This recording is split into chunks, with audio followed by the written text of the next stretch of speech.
Welcome viewer, I am Murugan S. This video tutorial describes how to fix change time zone on Windows Server 2022.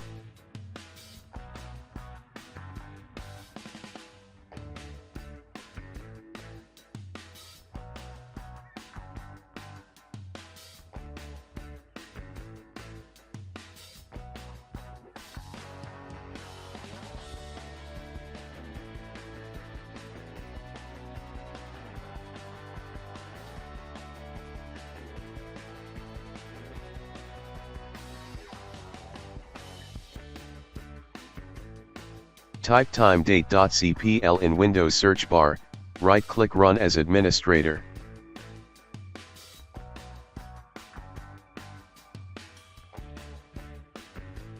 Click Change Time Zone. Now you can change time zone.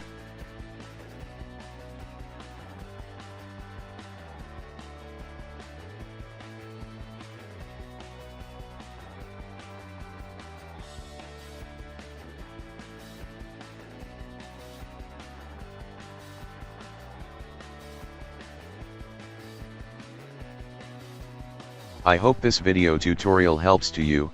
Please like, share and don't forget to subscribe my channel. Thank you very much. See you next video.